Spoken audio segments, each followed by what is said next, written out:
Was the live-action Lilo and Stitch movie better than the original? No, but it gets majorly close.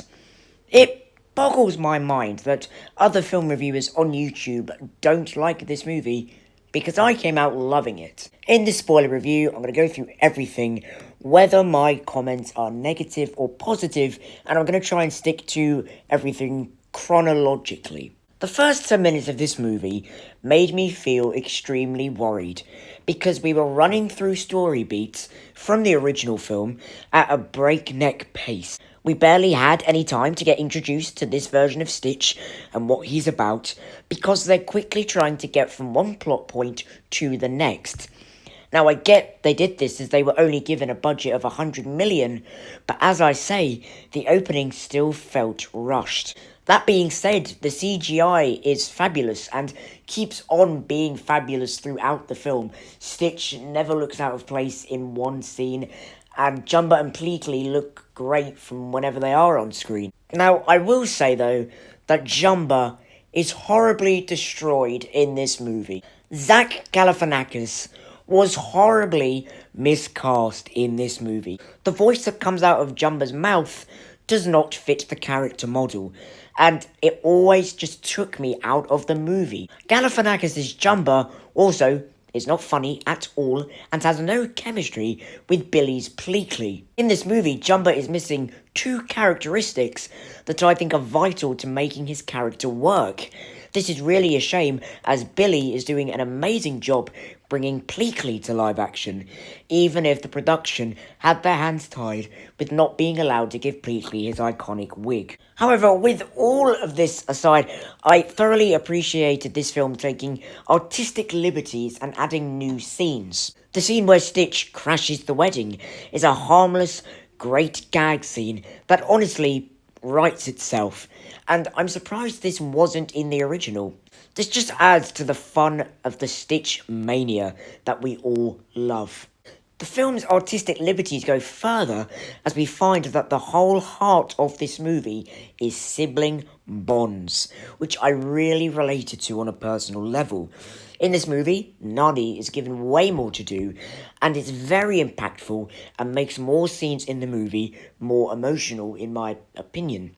This amazing sibling back and forth dynamic is made even more awesome by Maya Keloha being out of this world acting as LILO. She is absolutely fabulous in the whole movie and adds to so much of the emotional core of the film. Cobra Bubbles' role is completely diminished in this movie.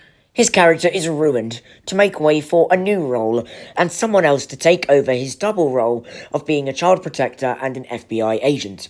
Cobra Bubbles, like Jumba, was completely butchered in this movie and only has about 5 minutes in the entire film.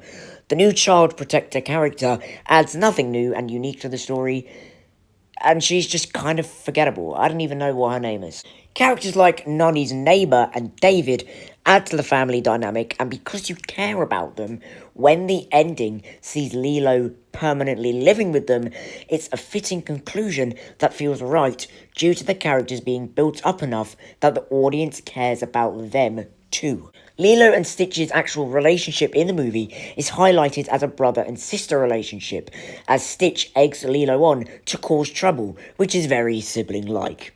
Their endearing sibling relationship is a continuous character interaction throughout the film that makes the ending where they are trying to revive Stitch and save him heartbreaking. Maya's emotion is heart-ripping, and she adds to the fear that Stitch may actually die. Many movies cannot do that nowadays, as you just presume, of course they won't kill the main character. But in this movie, I waited for Stitch to be revived with bated breath. Another scene where I bawled my eyes out was the iconic surfboard scene, but I cried unexpectedly at that scene, along with other scenes, due to them focusing in on character relationships with one another. The small references to LILO and Nani's mama and papa make you kind of realise that Nani had this relationship of being a mum to LILO instead of being a sister forced upon her. And through surfing, she sees that surfing can give her satisfaction while also having a job. And so this idea culminates in such emotion and Couple that with Stitch being scared of water but trusting Lilo and Nani and him being on the surfboard with the iconic Hawaiian roller coaster in the background, this scene just had me in tears. And yes, while the final battle completely ruins Jumba, it's a good enough final battle. I think it's a better final battle than the original. In the original, there was just spaceships flying into each other. I think if Gugancha was actually in this thing and it was just Gugancha in place of Jumba, and this was still the third act, I think that would have been even better than in the original. I know, hot take, oh my goodness, hot take. And again, just the final battle is made more emotional by Lilo having to trust Stitch and Stitch catching the picture of Lilo's mum and dad in his mouth. And Jumba is made more intimidating than he is in the animated film, I'll give them that. But they sacrificed Jumba's character just to have a villain of the movie. The comedy in this film, I think, is maybe even on par with the original. It is really funny. I don't remember laughing at a movie this hard because of, like, physical gags and physical comedy. Stitch is just so funny to watch. Stitch just appears on screen and you can't help but laugh. Lilo is funny. Pleakley even got a few laughs out of me. The fact that he so desperately wants to sneeze. I think what this movie does really well as well is that it balances Stitch being evil and it also balances the heart of Stitch, which in the original I thought Stitch was evil for a very long time and there was an uneven balance of Stitch being nice. In this there is a balance and it is really good. Also, Hawaii looked really good and showcased here. The scenery felt really organic. I know it's easy with a CGI character to just make everything CGI. I'm looking at you, Captain America Brave New World. So I really appreciated that from Lilo and Stitch. I think, all in all, Lilo and Stitch is a Disney live-action remake that swings high, and I know some people think it doesn't achieve it, but I think it does achieve what it set out to do. It set out to be a remake of the original that retains the heart and emotion of it by going down new avenues, i.e. with the sisters and Stitch, and making it work and actually making it have as much impact as the original. So I think Lilo and Stitch was a really pleasant time at the cinemas. I'm going to go see it another 2 times. I still think this movie is going to make a load of money anyway. Alright, so now I've brought my brother into the room because me and him went to see this movie together. I think he has a positive outlook on it, like me. Do you, Logan? Yep. So I'm going to ask him a few questions to do with the film, see if he disagreed or agreed with me. So, Logan, was Stitch cute in this film or was he just unpleasant? Was he cute? He was so cute and lovely and funny. I'm curious to hear about you because you've seen the animated film, right? Yes. So what did you think about Jumba in this movie? I didn't like him fully, that they changed him quite a bit. But he was still like a good character. Even though he wasn't the main villain in the animated, he still made quite a good villain in this one. What about Pleakley? Oh, he was just funny. And yeah, he was really good. I really liked him. They only had $100 million to do this thing. What did you think about them focusing in on the sisterly bond more than in the original? Well, I mean, obviously, with that budget, they had to focus on that more because the more minutes Stitch was on the screen, the more money it was costing in the CGI and stuff. So maybe if they get a budget for number 2, they could focus more on Stitch, maybe even bring some of the other versions in. Leroy? Yep. Yeah. Mm-hmm. What did you... Because I know I cried a lot, and I've said this already. I cried. Did you cry at anything, or were you like... Oh! No. I don't cry at movies. Are you sure? Yeah. Okay. Next question. Please, can you do your Stitch impression? Oh, okay, ready? Yes. La la la la la la. Okay. That's not the Stitch impression, by the way. Oh my god. The hardest means family. Yo! This is my family. I found them all on my own. It is little and broken, but it is good.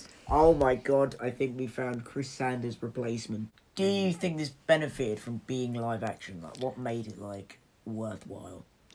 Ooh, probably that you got, like, real chemistry between Lilo and Stitch. Very good point. I did not bring that up. Because, like, she's obviously a little girl and she'd probably watched the Lilo and Stitch movie, but what you're seeing from her is more from a younger person's perspective. Yes. And, like, it's just really good to see that. And, yeah, that made really good chemistry on set. But a final question, because I know my answer to this. What was your favourite funny line in the movie? Oh. While Logan's thinking, there is one funny scene in the movie. This is the funniest gag. This is the only time I laughed at Jumba, because I was mad that they messed up his character. But when he said, when he was destroying the house, do you know what I'm about to say? When he was destroying the house and he pointed the gun at the door and he said, I don't know why it was so funny. He said, who is May May and Pepe? Yeah, I remember that one. I don't know why, but that was so funny. And Lilo just going, it's Mama and Papa. And him going, oh yeah, that makes much more sense. Okay. My funniest one is when she pushes the girl off the hula stage. Because, no, hear me out. Basically, violent. they're just like hula dancing, and then she just like gets intrusive thoughts. Like they're just doing normal hula dancing, and then she's like, Yeah, but the girl's mean to her. Like, no, but there's no warning that's about to happen. No, but it But is. she's just moving her arms. She's moving her arms, and she's like that, and then she just goes, No, because she gets beaten down by another kid. They slam into her and she falls. yeah, but that could have been dies. by a different kid. Then she's like, what? Well, you might be right. Is it a different kid? Yeah, it's a different kid that nudges her down. Anything else you want to say? Stitch should have hula danced, like we saw in the trailer. But yeah. I swear he did. No, like you remember when the thing fell down and he was like, Oh, what? yeah. Well, he hula dances in number 2, and they said that they will make more of these. So hopefully we get that. Oh, you know what I want to say? I thought it wasn't going to be in the movie at all, so I appreciated that it was in the ending credit scene. When Stitch dresses up as Elvis in the original, it's such a big bit, and I love it so much. It looks so cute. So I'd rather have it in the end credit bit than not in the film at all. Yeah. But that was sorely missed. Yeah. Also, the scene where Stitch is like, I am the ugly duckling from the story. I missed that scene as well. That could have been in. Stitch bad. Oh, Stitch bad. Stitch bad. Oh, that's so sad. And then, what does he say? Because Lilo kicks him out and he takes the ugly duckling book and he goes, I'm alone. Do it, Logan, do it. I'm alone. I'm all alone. I'm alone. No. Alright, well, guys, thank you for watching our special spoiler review of Lilo and... Lilo and... Mimi and Pepe. Lilo and May May and Pepe. On a real one, thank you for watching our spoiler review of Lilo and... Stitch.